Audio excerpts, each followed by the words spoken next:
You are watching 2+U Nevada, and we are here at Quest Counseling and Consulting. Joining me now, Jillian Anderson and Elia Nelson. Thank you both so much for being here and talking about this very important topic in our community, mental health. And Jillian, please explain to me what Quest does. Yeah, happily.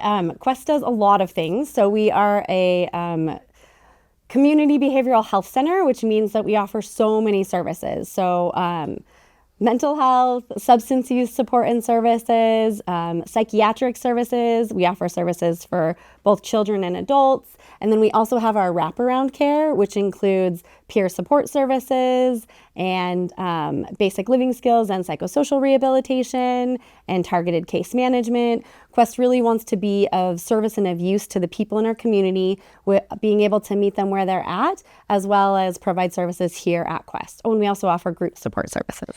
And you don't turn anybody away. Correct. That's fantastic. One thing that you mentioned to me before we even started was that you have been here a long time, and then you developed and saw a need for perinatal mental health care. Talk about that. Yeah, absolutely. So Quest has been around since 2003. I've been with Quest for over 10 years.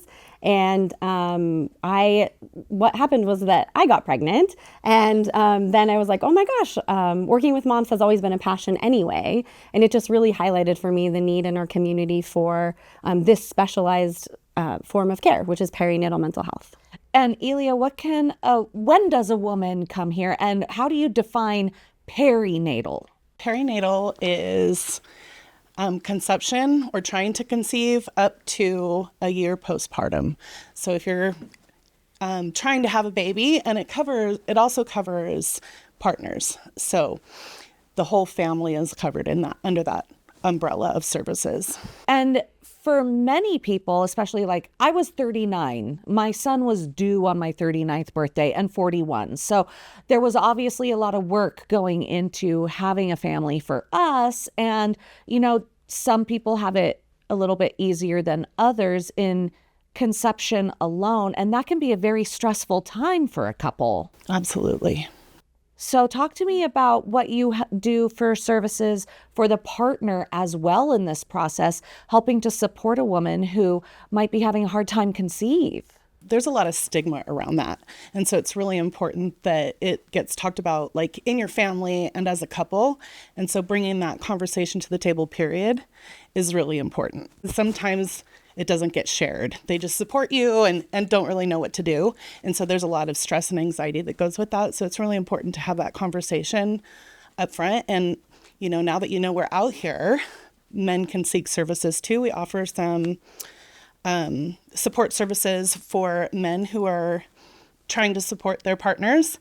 And also, how do I put that? It's a couple support group as well, so that everybody's in it together, because it affects the whole family.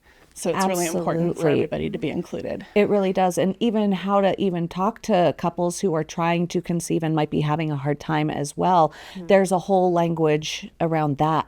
Yeah, it can be a pretty lonely time, I think, for a lot of people who are trying to conceive but not able. And so part of what this program does, and we actually recently received a new grant to kind of expand our perinatal program to offer services to the rural communities as well as more urban. And one of the things that Elia and I came up with was not just a support group for the pregnant and parenting and postpartum birthing person, but also their partners. Also adoptive parents, and it kind of really can encompass anybody who's working in that realm. Trying to get a new member of their family. Yep, absolutely. And so support groups is one of the things that we're launching.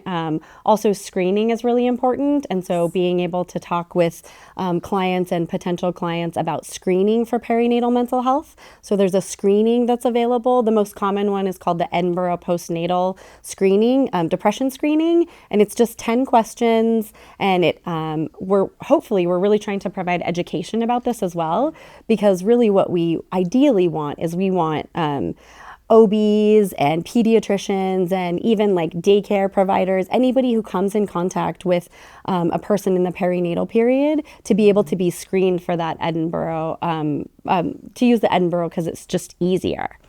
You know, I'm just going to share a little insight. When I had our daughter, 3 months to the day after returning to work from my maternity leave, I got laid off. No fault of my own. It was a startup, startup life, but I felt so worthless. And I couldn't understand what I did to get laid off. And it really affected me for quite a long time. And I never felt comfortable talking about it. And even going to the doctor's office, they ask you the questions, and I hid the truth. And I just owned that I was worthless for a while. So what do you want to tell moms out there? Yeah, I think that your experience of like worthlessness overall is not uncommon. And a lot of women feel lonely in that. And so really it's 1 in 5 women who experience perinatal mental health and 1 in 10 partners. And so it's so much more common than really people are aware of. And that's part of what this program is about, is really providing that education that it's not your fault. You don't have to be alone, and there is help. With help and treatment, it's actually a very easily treatable diagnosis. And so there's lots of things you can do for treatment as well. There's talk therapy, there's medication, there's support groups. There's so much available. And you are online? We are online, yes. So you can find us at Quest Counseling at our website. You can call us anytime. Ladies, thank you so much for joining us. You are watching 2+U Nevada.